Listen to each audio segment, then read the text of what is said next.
If you're buying gold to get rich, stop. You're doing it wrong. And I'm not saying that as a critic, I'm saying that as someone who spent decades around markets and who sells gold for a living. Because the moment you understand what gold is actually for, your entire relationship with money changes.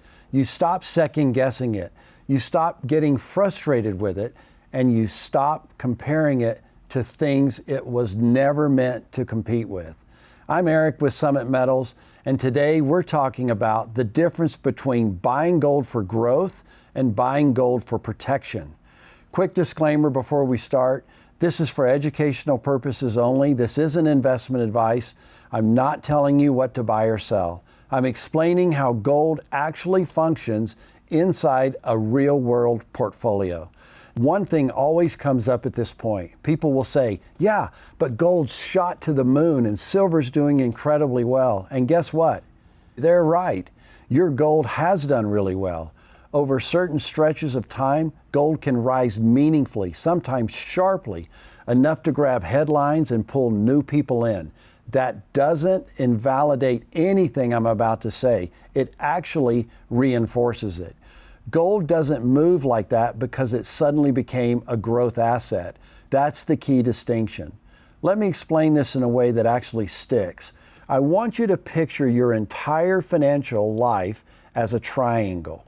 At the very top of that triangle are your most aggressive assets. Things like stocks, startups, high growth investments, things that you can compound but can also fall hard.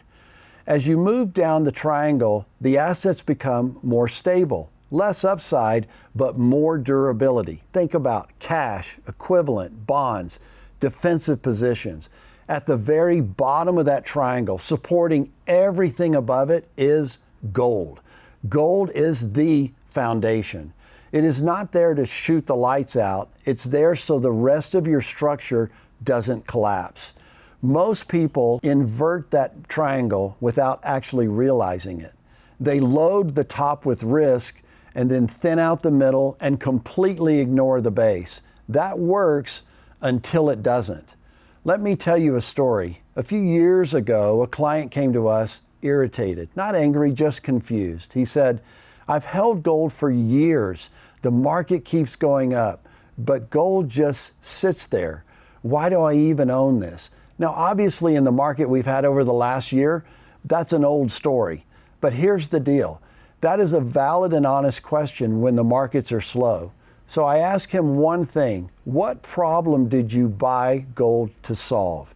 He didn't answer right away. And that pause told me everything. Because if the answer is to beat the stock market, gold, in my opinion, in time will disappoint you. Every time. But if the answer is to make sure one bad event doesn't wipe out decades of work, gold suddenly makes perfect sense. There are two very different jobs money can do. One job is wealth creation. The other job is wealth preservation. Wealth creation is exciting, it's offensive, it's where growth happens. Wealth preservation is defensive, it's quiet, it's boring by design. Stocks create wealth, businesses create wealth, real estate can create wealth. Gold does something else entirely. Gold protects purchasing power when the system fails. Not if, when. Think about how you treat life insurance.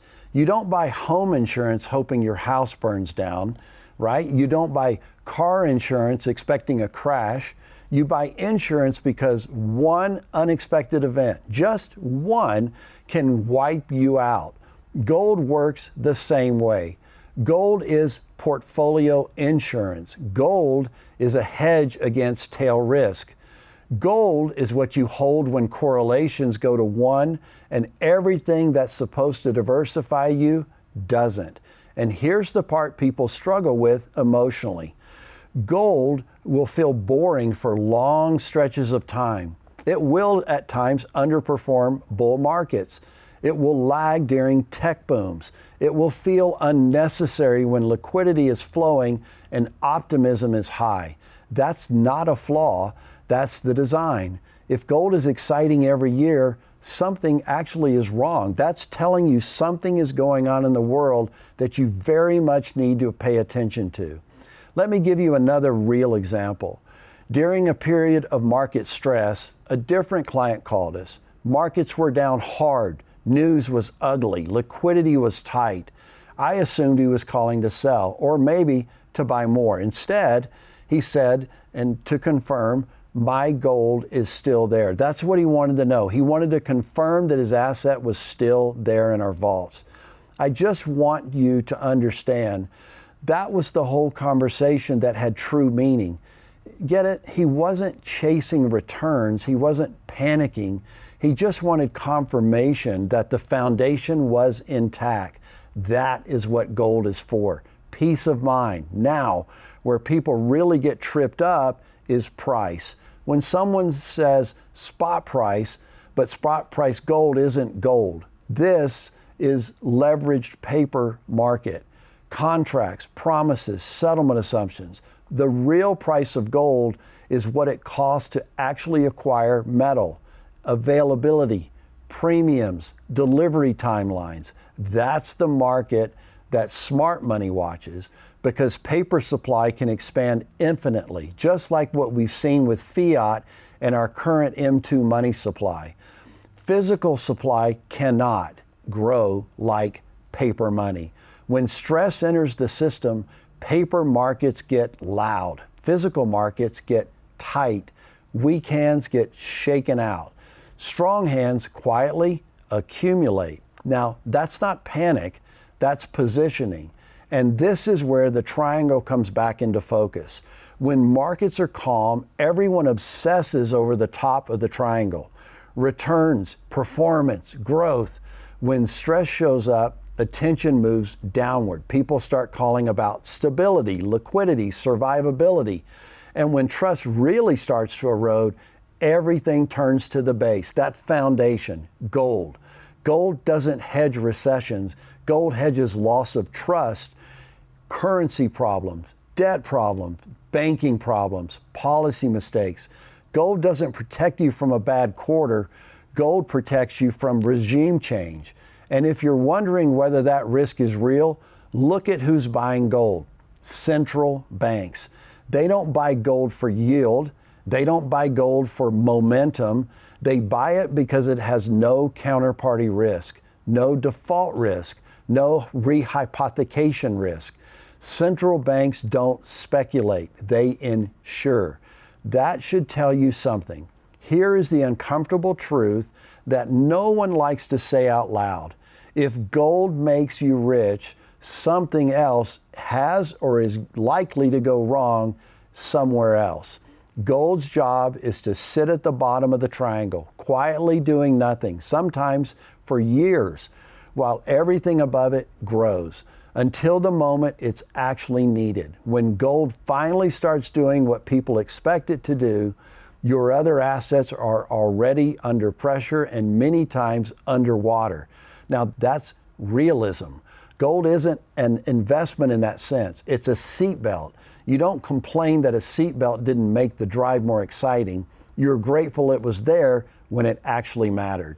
So think about your own triangle.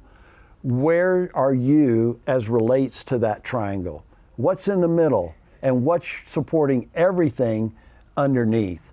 Are you buying gold for growth or are you buying gold for protection? Drop that in the comments below. And if you found this video helpful, and I hope you have, please do give us a like and subscribe to the channel.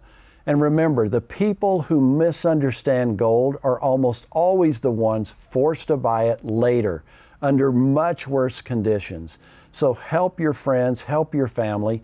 Thank you for tuning in. I'm Eric with Summit Metals. We'll see you in the next video, and happy stacking.